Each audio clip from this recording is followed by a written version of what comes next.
नमस्कार, मेरा नाम है राज के वर्मा और आप देख रहे हैं रिपोर्टर जी। दोस्तों, कल्पना कीजिए एक ऐसी चीज जो सदियों से भारतीय घरों की शान रही है।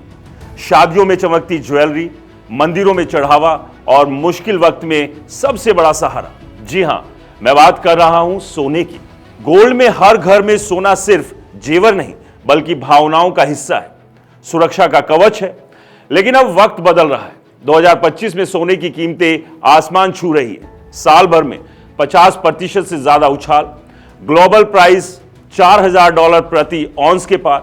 और इसी बीच देश के सबसे बड़े bank state bank of India यानी SBI ने एक सख्त रिपोर्ट जारी की थी जो कह रही है, भाई अब सोने को सिर्फ भावनात्मक या सजावटी चीज मत समझो। वक्त आ गया है कि भारत तय करे सोना आखिरकार क्या है, एक साधारण कमोडिटी या असली पैसा, स्ट्रेटेजिक एसेट। चलिए स्टोरी की तरह समझते हैं। 1978 से लेकर अब तक भारत की गोल्ड पॉलिसी क्या रही? बस एक ही मंत्र, लोगों को फिजिकल गोल्ड से दूर रखो, इंपोर्ट कम करो, डिमांड दबाओ ताकि करंट अकाउंट डेफिसिट ना बढ़े। लेकिन क्या हुआ? कोई लंबे समय का सॉल्यूशन निकला?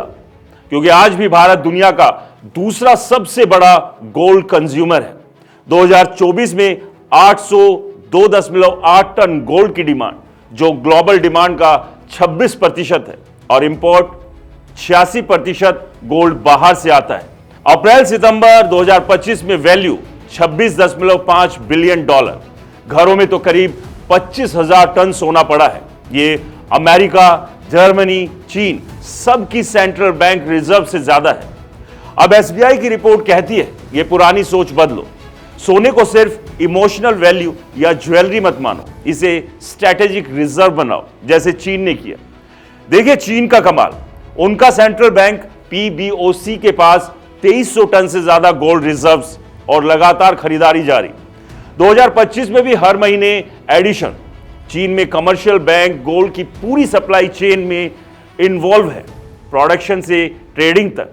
शंघाई गोल्ड एक्सचेंज के जरिए वो ग्लोबल हब बन गया, जबकि भारत RBI के पास सिर्फ 880 टन गोल्ड। और पॉलिसी अभी भी ट्रेडिशनल, फिजिकल गोल्ड को डिस्करेज करो, SBI कह रही है।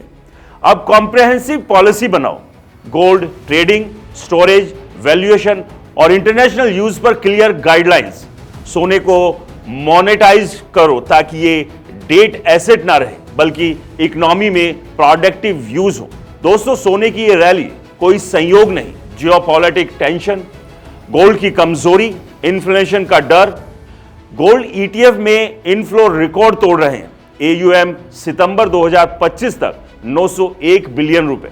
लेकिन भारत अभी भी पारंपरिक यानी ट्रेडिशनल सोच में फंसा है। चीन आगे निकल गया, हम पीछे रह गए। SBI ने सख्त राय एक वेकअप कॉल के तौर पर दी है। अगर अब भी नहीं बदले तो मौका हाथ से निकल जाएगा। सोना ना सिर्फ हमारी संस्कृति है बल्कि फ्यूचर की सिक्योरिटी भी।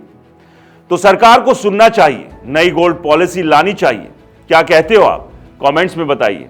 और अगर ये वीडियो पसंद आया हो तो इसे लाइक करें, शेयर करें और चैनल को सब्सक्राइब और फॉलो करना ना भूलें। नमस्कार।